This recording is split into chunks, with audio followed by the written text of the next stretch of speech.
We're in Luke 14 today.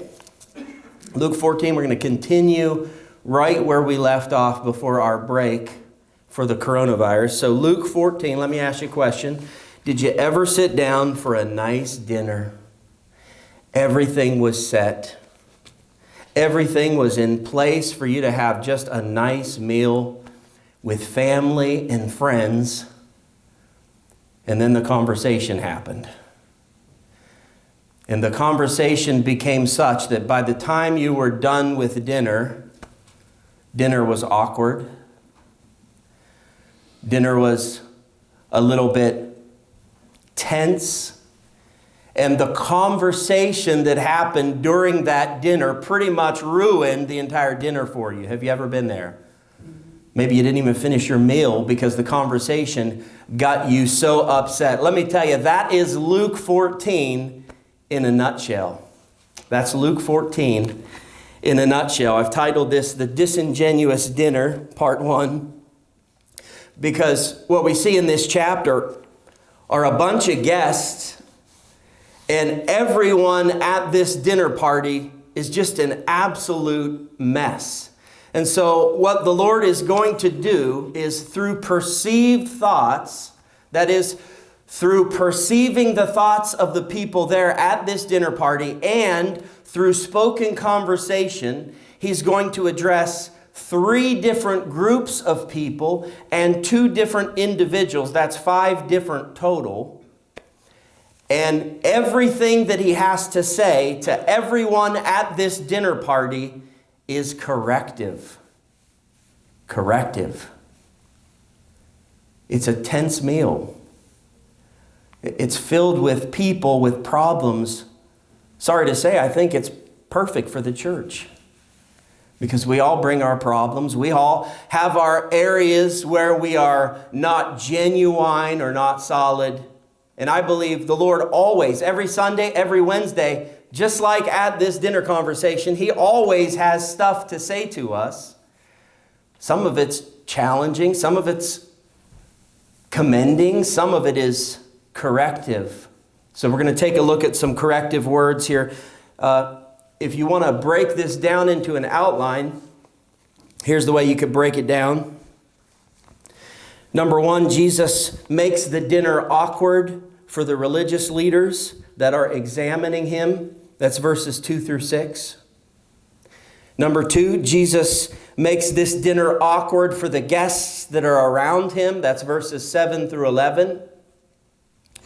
Number 3, Jesus makes this dinner awkward for the host that invited him. That's verses 12 through 14. Number 4, Jesus makes this dinner awkward for the man who interrupted him. That's verses 15 through 24. And then number 5, Jesus makes this dinner awkward for the crowd who was backing him, supporting him. That's verses 25 through 35. He had something pointed to say to each one of them because he knew their hearts, he knew their thoughts, he listened to their conversation, and his words were corrective, not harmful. Corrective words are okay for us, aren't they? They're okay for us. They're good for us. These are corrective words that are helpful, not mean, not heartless, not spoken outside of love, but good words of correction to help every single person in every one of these different categories at this dinner. So let's begin reading verse 1. Now it happened as he went into the house of one of the rulers of the Pharisees to eat bread on the Sabbath, that they watched him closely. Now, you know I love this about Jesus. He never once turned down a free meal. And because I patterned my ministry after the ministry of Jesus, I also have taken this position in ministry. I am not one to turn a free meal down. Isn't that right, Judy? Right? I won't turn a free meal down. It didn't matter who invited Jesus, friend or foe. It didn't matter what their intentions were, pure or impure. You invited him, and he would show up. And I think that is a good pattern to follow for us, honestly, all jokes aside. We know that people are going to, at times, want to be around us for the wrong reasons, but consider what Jesus did here. If you're wondering, he was invited to this dinner feast. He was invited. That just wasn't something that you did. You just didn't show up uninvited. That was part of the culture. Really, it's been the part of just about every culture. You don't show up for dinner uninvited. For these dinner parties, you had to get an invite. You had to get an invite, especially considering the host of this party. Our verse told us, verse 1, that he was a ruler of the Pharisees. That means he was of the sect of the Pharisees. And he was a member of the Sanhedrin, that 70-member ruling body over civil and religious life there in Jerusalem, in the nation of Israel. So he's an important person. You don't show up to this guy's house without an invitation. Now, we're not told until verse 12, but if you look at verse 12, you'll see this guy, the host, this Pharisee, this member of the Sanhedrin, is the one that invited Jesus to this party. And yet, though he invited him to the party, notice what the Pharisees, the lawyers, the scribes, the religious leaders are doing. They are observing and examining him. It should be very clear to us what is happening in Luke chapter 14. It should be very clear to us why they have invited Jesus to this dinner. They did not invite him as a friend to love. They invited him as a foe to study. They didn't invite him that they might take his words in. They invited him that they might do him in. Their motives are all wrong. And this was something that Jesus was used to. The scrutiny of others. He had to live with that constant pressure of being observed and examined for error. Everybody watching his steps, hoping for a misstep. Maybe you feel that way too. You didn't know when you signed up for Christianity that immediately put the bullseye on your chest. You didn't know that when you got saved, you immediately popped up as a blip on people's radar to watch. Just hoping you take the wrong step.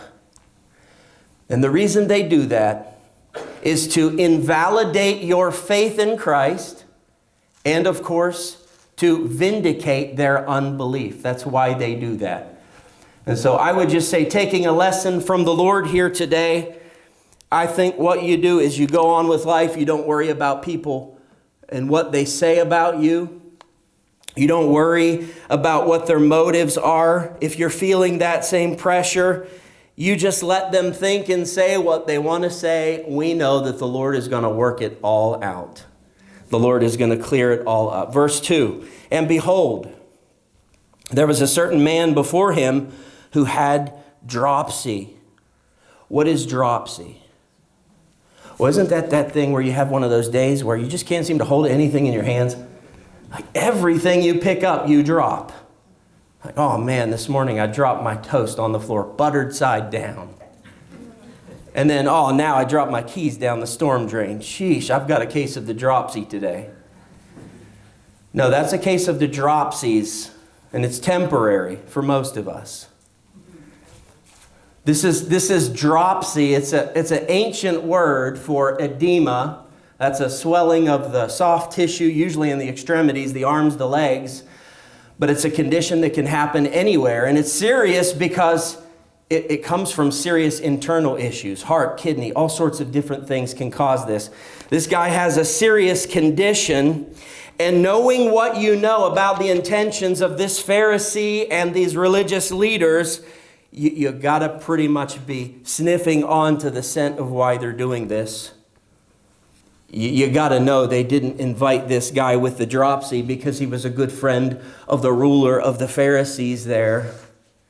You got to know that they invited this guy with the dropsy in order to set the trap for Jesus. That's exactly what they're doing here. You can just picture it now. Pharisee saying to his group, let's have a dinner. Let's invite the guy with the dropsy. We'll stick him in front of Jesus, and we'll see if we can get Jesus to heal him on the Sabbath day which is against our Sabbath day regulations. It's against our religion. It's not our way. I don't know what more these people could be looking for. Jesus has already, in their definition, violated their Sabbath day traditions by healing on the Sabbath 7 times already. Now again, I always like to point out, Jesus never violated the commandment of God. He never violated biblical law, but he violated the religious leaders and their viewpoints about those commandments and those laws. He violated their personal religious regulations. And he's done it 7 times already. If you want to write it down, if you like to take notes, he's done this twice. In Luke chapter 6, twice in Luke chapter 4, once in Luke 13, once in John 5, once in John 9. 7 times he has healed someone on the Sabbath. So what they're doing, and if you just look at the words of this verse, it says they've got this man before Jesus. They make sure to get him right face to face with Jesus because they know that when Jesus sees the sincere human need, when Jesus sees the sincere human suffering, that Jesus is going to be moved with compassion. Jesus is going to heal that man. And then they've got him again for the 8th time. Well, big deal. So here it is, folks. The plant is in place. The setup has been set up. The trap has been sprung. Verse 3 tells us Jesus, answering, spoke to the lawyers and Pharisees. All right, make note of that. That's category number 1, group number 1. He's speaking to the religious leaders first. And he asked them a question. Is it lawful to heal on the Sabbath? Now, underline that word, answering. Jesus answering them. I think that's worthy of underlining because no one was asking a question. Jesus was answering them, though no one was asking their questions. They had questions, though, and that's the point. He brought up what was on their heart. He brought up what they were thinking. He initiated the topic of discussion. He gave the question so that he could answer it. And for you ministry-minded people, you ministry workers, and you evangelists, you can learn from what Jesus did here. And I would just say this, especially if you're going to be involved in ministry, get used to doing what Jesus did here.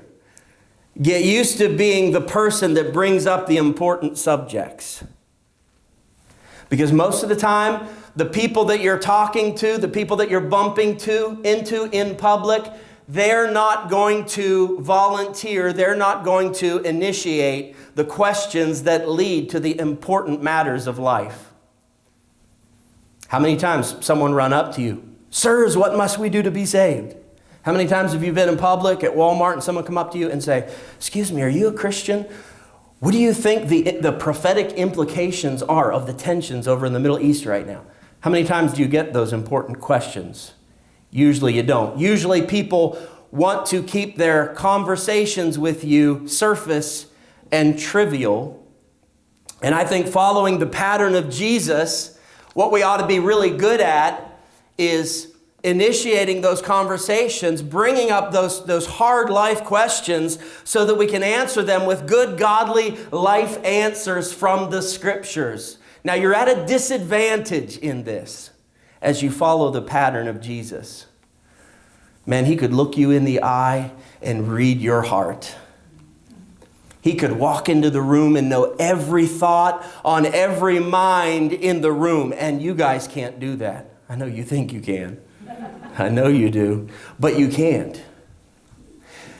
He was able in the Spirit to perceive the thoughts and intents of the heart. He knew it all. You don't have that with the exception of that gift that we've spoken about before, that gift of the Spirit called the word of knowledge.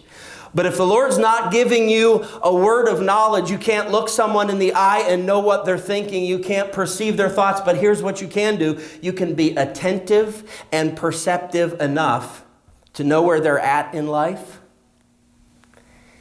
and to know what's really important for them to hear in that moment. So you ministry people, remember this. Don't wait for the questions. I mean, if you want, give them a while, see how they do, see if they bring it up. But you can't wait for those questions forever. You bring up those questions. Perceive where they're at. Perceive where the Lord wants them and what the Lord wants to speak to them. Bring up the question, set yourself up, and answer your own question. I love it. All right, let's see here. Verse 4. But they kept silent. My goodness, that was a miracle. The religious leaders asked the question by Jesus, is it lawful to heal on the Sabbath? They actually kept their mouths shut and didn't say a thing. They kept silent. And that person that you're questioning and answering, they might do the same thing too. They might keep silent. They might not have much to say. Oh no, here's another one of these Christians telling me about this Jesus. They might be quiet too, but that's okay. They're listening. They're listening, and that's the important thing here. In general, keeping silent is one of the toughest things to do. And oftentimes it's the wisest and best thing to do. How many times have you thought to yourself, now I know right now in this moment, if I just keep my big mouth shut, this situation won't turn into a problem or a disaster. And then you opened your mouth, am I right? And that situation turned into a problem, a disaster. Now the scriptures tell us in James chapter 1 verse 19 to be swift to hear and slow to speak. Oh, so you guys do know about this. You just don't do it. No, I'm kidding. I don't know if you do or not. Yeah, James tells us be swift to hear and slow to speak. In other words, listen more than you speak. Now, we all should have known God gave us 2 ears and 1 mouth. We all should have known right up front he was trying to tell us, I intend for you to listen more than I do for you to speak. Well, it's maybe not always the right thing. It's usually pretty safe. For this group, I think they did the best thing. Just keep your mouth shut. Let Jesus say what he's going to say. We'll deal with it and we'll move on. Verse 4, reading on. And he took him, the guy with dropsy, and healed him and let him go. There was the answer to his question in action. Is it lawful to heal on the Sabbath? Boom. He heals that guy and lets him go. By the way, I like the fact that he let the guy go. He heals the guy and he says, okay, you're well now. Go live your life. Believe me, you don't need to be at this party. This party's only going to drag you down. Go home. Be free. Be blessed. So he heals him and he lets him go. Verse 5. Then he answered them saying, which of you having a donkey or an ox that has fallen into a pit will not immediately pull him out on the Sabbath day? Verse 6. And they could not answer him regarding these things. They didn't want to answer him regarding these things because this was the go-to statement of Jesus, the go-to question of Jesus. When religious people refused to do good to human beings on the Sabbath day, Jesus would always point them to this truth. You're willing to make the exception for animals. Why not people? And we've talked about this in good detail in our Luke 13 study. So if you want more info on verse 5, go dig that study up online, find that, listen to that again, and you'll get more info. But let's look at verse 7. Jesus has just taken the religious leaders to school. He has just schooled the religious leaders. And now he addresses all the guests in general. All the guests at this dinner party. Yeah, no one is getting off the hook at this party. No one. Verse 7. So he told a parable to those who were invited. When he noted how they chose the best places. And just hold on right there for a second, because I really like what Jesus has done here. He walks into the party. He notices All eyes on him, everybody scrutinizing him, watching his every move. So what did Jesus do? We just read it in verse 7. He started observing and examining every guest in that place. I love that. He has flipped the tables on them as he was accustomed to do from time to time.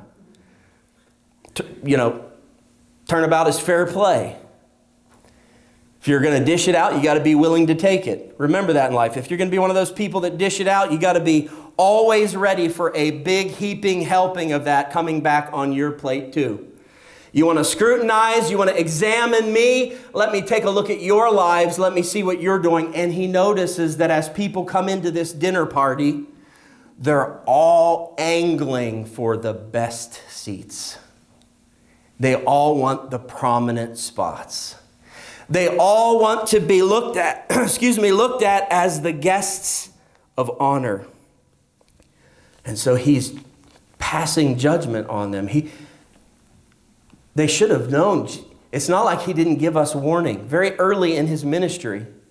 Matthew chapter 7, verses 1 and 2, Jesus told us, "Judge not, that you be not judged, for with what judgment that you judge, you will be judged. And with the same measure you use, it will be measured back to you." If you ask me, Luke chapter 14, verse 7 is Matthew chapter 7, verses 1 and 2 by example. We're seeing it. We're seeing judgmental people be judged by the Lord. Verse 8, when you're invited by anyone to a wedding feast, do not sit down in the best place. That's pride. Do not sit down in the best place, lest one more honorable than you be invited by him. Verse 9. And he who invited you and him come and say to you, give place to this man, get out of this guy's seat. And then you begin with shame to take the lowest place. That's demotion. So did you see it? Pride leads to demotion. Verse 10. But when you are invited, go and sit down in the lowest place. That's humility. So that when he who invited you comes, he may say to you, friend, go up higher. That's promotion. Pride leads to demotion. Humility leads to promotion. Then the scripture says, you will have glory in the presence of those who sit at the table with you. 11, for whoever exalts himself will be humbled, and he who humbles himself will be exalted. Now, it's kind of funny that Jesus gave this example of a wedding feast, because I did this very thing at Jason and Brittany's wedding reception. I walked downstairs into the dining room, and very conspicuously at the head of the room, there was this table that was separate, unique, and you could tell it was the head table. It was the special table for the special guests of the wedding reception. And I went and sat down there. Did you guys catch that? I went and sat down. This is the head table? Okay, that's where I'm going. Now, if I wasn't joking, wouldn't you be embarrassed for me when Jason comes up to me and says, Arlyn, what are you doing? What's wrong with you? That seat is not for you. You're not being honored today. But didn't I do a good job on the wedding message? No, you're not being honored today. That's Brittany's seat. Why don't you go find a seat somewhere, maybe in the back? Wouldn't you be embarrassed for me? That's the story that Jesus gave us. It's people coming in, angling for the best seats, the place of prominence, the spots of honor. And we know from the scriptures that that is presumption. For you to walk in and sit at the head table expecting to be honored by the people there, that's presumption. And presumption is a preface to humility, humiliation. The scriptures tell us in Proverbs chapter 16, 18, that pride goes before, very good. I thought you were going to say fall. Most people say pride goes before a fall. That's wrong. Pride goes before destruction, and a haughty spirit before a fall. Psalm 75, verses 6 and 7 tell us that promotion doesn't come from north, south, east, or west. In fact, nowhere on earth. True promotion comes from heaven. True promotion, the scripture says, comes from the Lord. So don't go for those good seats. Don't go for those spots of honor. Don't go for the flashy positions in the church just because you want the acclaim and the praise and the honor of men. Don't go for those. Give up the good seats. Give up the good seats. Paul said this in Philippians 2:3. Let nothing be done through selfish ambition. That is pretty much the problem with every person at this dinner. This is like a networking dinner. It's a disaster. Everyone trying to impress everyone else, all of them struggling with selfish ambition. Paul said, let nothing be done through selfish ambition or conceit, but in lowliness of mind, let each one esteem others better than himself. And you say, well, I would do that. I would esteem other people in the church if I could find members that were better than me, but I can't. I'm the greatest. I'm the Muhammad Ali of the church. I am the greatest. Oh, come on. Get over yourself, right? Get over yourself. Here's the truth. Everyone that you look in the eyes, every person that you see in the church is better than you at something. And in that something, they're better than you. And so what we need to do is get over ourselves, humble ourselves. If we're not humble, get humble. Humble ourselves, keep that humility, prefer our brothers and sisters over one another. Verse 12. Let me get my glasses on here. We were hopping to verse 30 there. Verse 12. Then he also said to him who invited him, boy, he's on a roll. He's corrected the religious leaders. He's corrected the guests in general.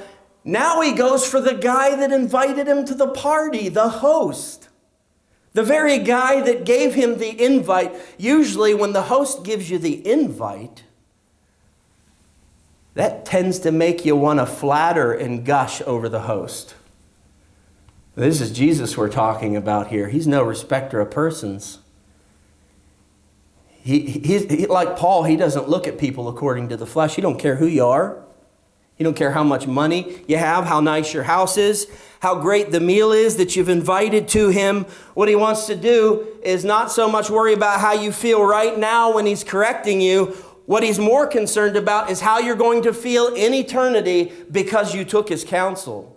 So he's going to give this guy counsel, this guy that invited him.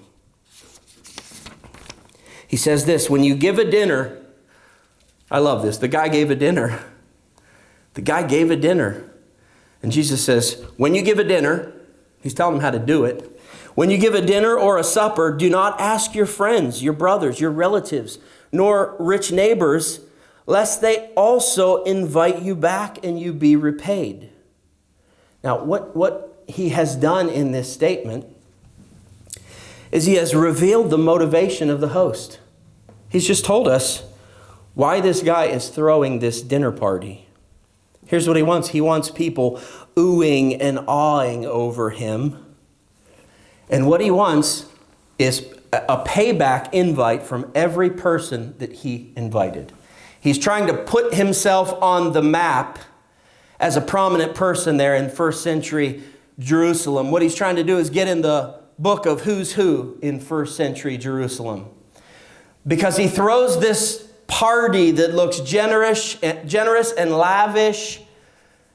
He's trying to impress people, but he also knows how this works. He knows that every person that he has invited, every important person that he has invited to this party, they're going to return the favor and invite him back. And there's going to be talk on the streets. Hey, look at that guy. Who is that guy? I don't know, but he's at every black tie affair. Never heard of him, don't know his name. But man, if there is a happening dinner party in this community, he's there. He must be really something. Jesus has revealed that as being this man's motive. And now he's going to try to help him. Verse 13. You have a problem. It's the motivation of your heart. Here's the cure. When you give a feast, invite the poor, the maimed, the lame, the blind. 14. And you will be blessed because they cannot repay you. For you shall be repaid at the resurrection of the just. Now, what does that mean? Does that mean it is a sin to invite your friends and your family and wealthy people to dinner? Obviously, that's not what is being said here. It's not a sin to hang out with your family or friends on a regular basis. He's, keep in mind, dealing with this man specifically. The man has an issue. He's motivated by selfish ambition, and the cure to that is to start doing selfless things for people that can't pay you back. That will cure you of your selfish ambition. So he's given him the cure. How does this apply to you? Maybe it doesn't. It applies to you if you have that same problem in your motivations. If your motivations comes from a place of selfish ambition, how high up in the church can I go if I start doing good works for the church and invite people over for dinner and flatter them and bless them? How high can I go? If that's your motivation, this is the cure. Stop inviting people over. Stop inviting people that can do something for you. Start inviting people who you can do something for. Stop inviting the wrong people for the wrong reasons. Start inviting the right people for the right reasons. Do it to bless them. Do it to honor God, and God will honor that with rewards. And really, that's what this is about. Once again, a subject not uncommon to this fellowship. This is really about where do you want your rewards and who do you want to get them from? Do you want your rewards on earth? Or do you want them in heaven? Do you want your rewards to come from the Lord, or do you want your rewards to come from people? Here's the truth. You only get your reward once. Every good work that you do, you get one reward for it, and you get to direct where that reward happens. If you do it with selfish ambition as your motive, and people stand up and clap for you and reverence your name and gush over the work that you've done for Christ, that's your reward. And it came from people, and it happened on earth. But if your motive is to just bless God, if your motive is kindness and generosity, then you're not doing it to be seen by people on earth, and you won't be rewarded by people on earth because they didn't see you do it. And your reward comes in heaven then. I encourage you to be cognizant of the way that the Lord's Rewards program works. You know how Speedway's Rewards program works. You know how Sheet's Rewards program works. Why not know how the Lord's works? This is how it works. You do for Him with the right motives, and He's going to reward you in heaven. It's kind of funny, this week we handed out those little plaques that were on the side of our pews. Those green pews that are no longer here. Can we just stop and thank the Lord for a minute? No, I'm kidding. Those little plaques on the side of those pews. Do you remember that? Does anyone know what that was about? Back when we built this church. Now, I didn't personally. I was like 5. But I do remember it happening. Got time to buy church pews. And they did back then what we're doing with our church seats. We're giving you the opportunity to buy your seats. That's going to help us financially, right? If you want to, you can buy your seats. You don't have to. But about $33 a seat, and you can buy some seats and bless the fellowship. Well, that's what they did with the pews back then. That's about 41 years ago, I think we calculated. And the way they did it was when you bought a pew, they would take out and get some pot metal, And they would engrave your name. That pew was in honor of you. Your name was on that pew. And for 41 years, people walked past those pews and saw the names on the plates and thought, my goodness, what a wonderful person to buy that pew. Now, there's nothing wrong with that, of course. There's nothing wrong with getting your rewards on earth, but that's exactly what happened. For 41 years, those people got their rewards. For buying those pews, they got their rewards here from the commendation, the pats on the back from people. So when they get to heaven, here's what I fully expect. When they get to heaven, that is going to be one of their godly works that are crossed off the list. You know why? Because God already made the payback. God already gave the reward. It was the people, the response of the people toward the purchases of those pews. Again, nothing wrong with that. But when you know this principle, you can begin to understand the benefit of not having to be seen for every good religious thing that you do. Every godly work that I do, I don't need to be seen by other people to do that. I don't need them to tell me how great I am because I fed someone that was poor. I don't need to be told how great I am because I'm back in my study working feverishly for these messages, and I don't need that stuff. I can do those things for the Lord privately, not for the reward, but just knowing the way God's system works and knowing that He sees, that it blesses Him, and that He will reward. Well, you guys know that topic and that truth quite well. So let's move on. I think by now, this dinner was getting a little bit uncomfortable. Let's tally it up right now. Jesus has schooled the religious leaders who were giving him the stink eye. He schooled the religious leaders. He's corrected the guests that were all jockeying for position and vying for the best seats. By the way, this is the way it worked back then. Wherever the host of the party sat, that was the highest seat. Not by elevation, by honor. That was the highest seat. So the closer your seat was to the host, that was the higher and more honorable seat. The further away that you sat from the host, the less honorable.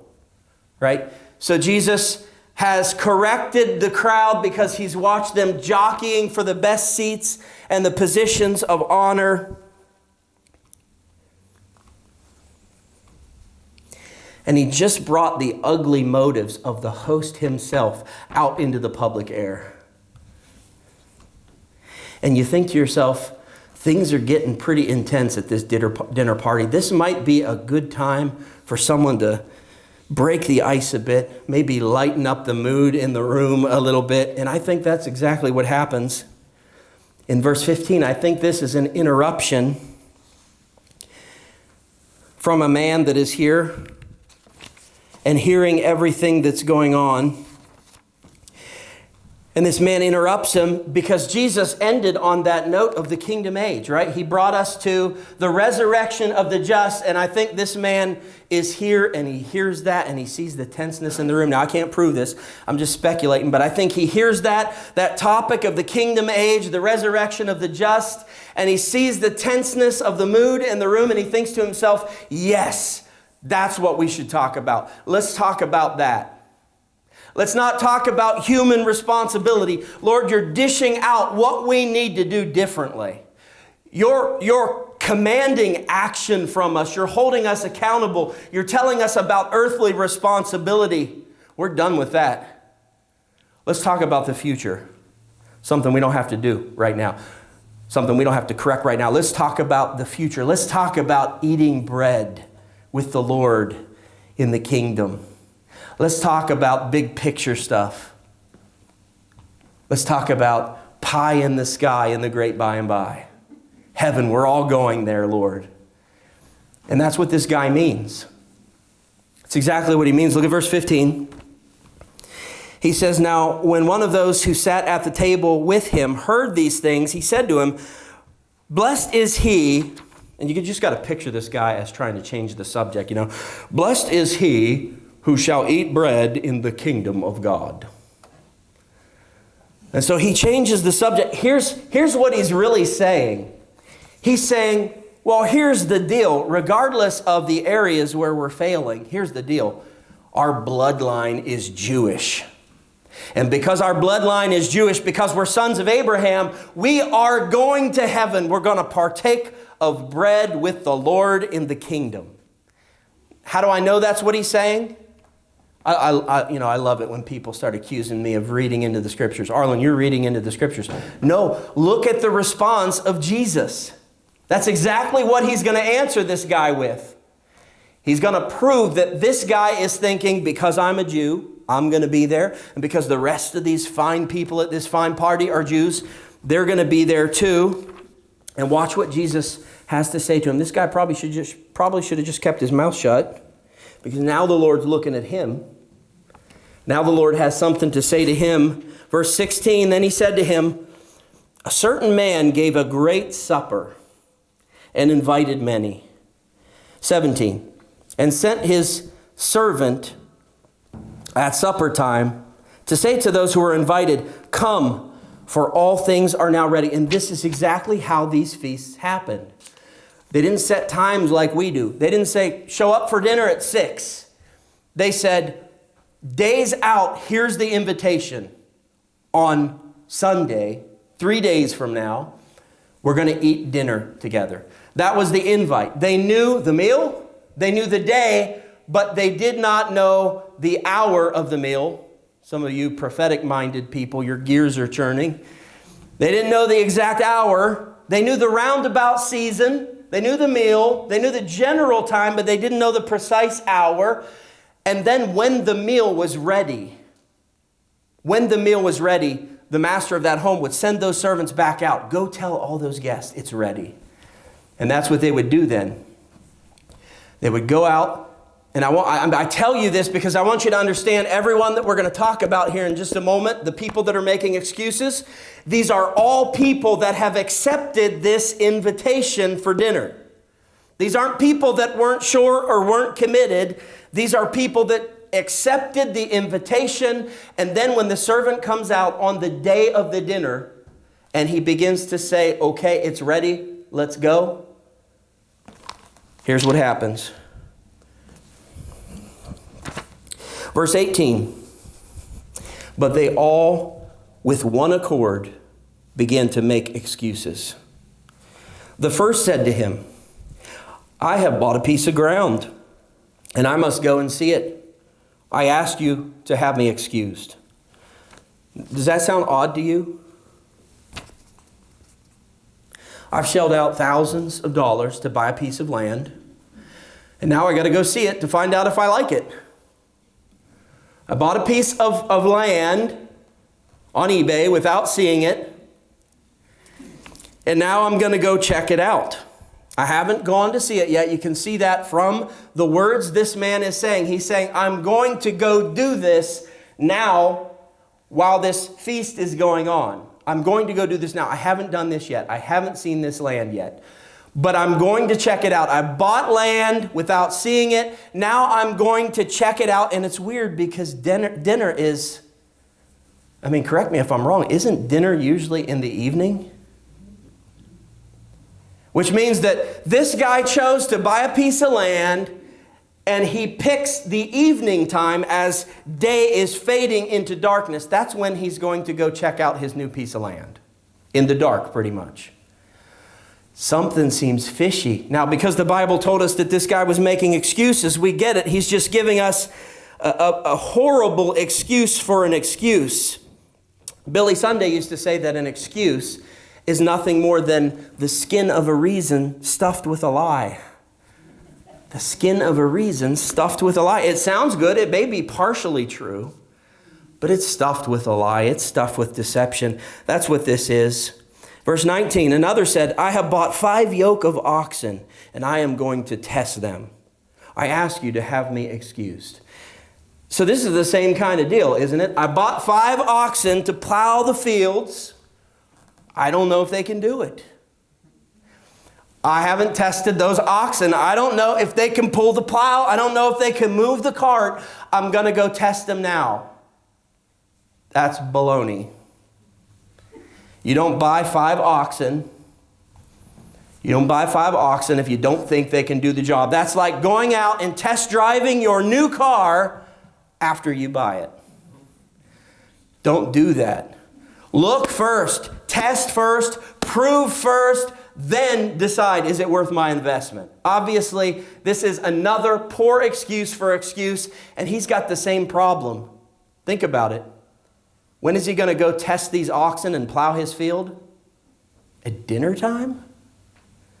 As dark sets in over the land? Going to go plow the cornfields in the dark? No, this is a poor excuse for an excuse, but here is the best one of all. Oh my, I love this, and I'm glad we get to finish on this one.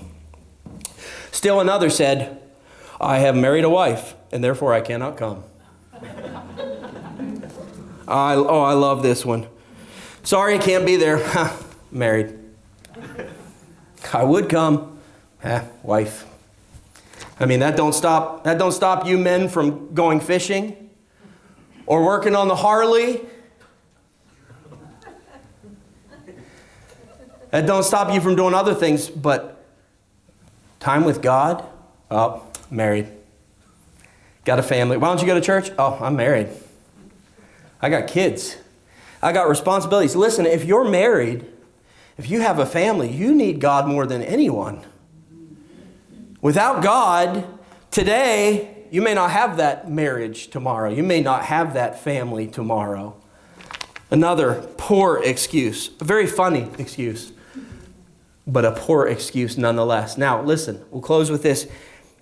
As outdated and unrelatable as people claim that the scriptures are, what Jesus has just done is given us the most common excuses why people do not accept the Lord's invitations to have communion with Him. He's just given us the most common excuses. And guess what? In our sophisticated 2020 culture, these are still the same common excuses that we get. Come be with the Lord. Come spend time with the Lord. Get your relationship right with the Lord. Get serious with the Lord. Number 1, possessions. I bought something and I got to tinker with it. I'm a musician. I bought a new instrument and I got to fiddle with it. Must have been a fiddle. You guys are slow today. Possessions. I got something new. I got to use it today. Number 2, vocation. Got to get the ox out in the field. Got to plow the fields. Got to put some extra time in at work. Got to stick around the office a little extra while. Number 3, marriage. Lord, I would get right with you. I would get serious with you. I would get my spiritual life on track. But I'm married. No time. That honey-do list is hanging on the fridge. I got to get to it. Family responsibilities, no time for the Lord. Can't be regular in church. Got a wife. Got a family. Got familial obligations. Now watch this. Verse 21. So that servant came and reported these things to his master. Who is the master in the metaphor? It's the Lord. It's Jesus. Then the master of the house, being angry, I'd be angry too if I had such a generous offer that was so easy to take and people gave me nothing but lame excuses. The master of the house, being angry, said to his servant, go out quickly into the streets and lanes of the city and bring in here the poor and the maimed and the lame and the blind. And do you know why? Because the poor aren't out buying land. The maimed aren't out plowing the fields and working at the mill. The lame aren't giving lame excuses. And the blind are not likely to get married. You know why? Because if you're blind and you get married, what happens if the Lord heals your eyesight and you open your eyes and see that wife for the first time? And you say, oh my, no wonder she was available. Point being, these people aren't caught up in the trivialities of life, the things of the world that suck us in and get their grips on us. These people are free from those same temptations that get most people and drag them down. Get those people, get the undesirables. Bring them. They'll come. They won't give excuses. Verse 22, and the servant said, Master, it is done as you commanded, and still there is room. Verse 23, then the master said to the servant, go out into the highways and hedges. No beating around the bushes. Get the message out there. Get into the roads. Get into the hedges. Get the invitation out. Compel them to come that my house may be filled. I'm going to leave you with this. Worship team, you can come up. I'm going to leave you with this. Based on the scriptures that we just read, here's the message from the Lord. This would be worth writing down. Here's the message from the Lord. Based on the scriptures we just read, grace does not like empty seats. Grace will not rest while there are empty seats. Grace wants a full house. What the Lord has got to give is so good, and He's going to make sure that none of it goes to waste. He's going to make sure there are no open seats. Who did He invite first? We know the meaning behind the metaphor. He's speaking of the Jews. He came to the Jews first. That was the original invite. And many of those Jews spurned that invitation and made excuses. So then who did He come to? He came to the Gentiles. See, we happened in crunch time. After the Jews were making their decisions, then the scriptures tell us that the gospel goes out to the Gentiles. We're the ones that He found behind the hedges. We're the wild branches that were grafted into the vine, as the Apostle Paul tells us. We weren't the original branches. We were the ones that got the invitation late. Why did we get the invitation late? Because there were open seats. God had room, so He came for us. And as a pastor, I'm not going to rest while there are open seats in our fellowship. We're going to keep working. We're going to keep reaching until our seats are full, and then we're going to buy more seats, and then I'm not going to be happy until those seats are full. That's the heart of grace. That's the love of God. He will not let these open seats remain without getting word out and filling those seats, bringing His people in that He might have communion with them, and that's what He wants for each one of you here. You have been given an invitation. Maybe it came in crunch time. We'll talk more about this next week. But if He's speaking to your heart today and calling you in that invitation to come and commune with Him, would you do that? You can do that where you are from your heart. You can do that up here at this, I guess we'll call it an altar, the corner of our stage. You can come up front. We'll lay hands on you and pray for you.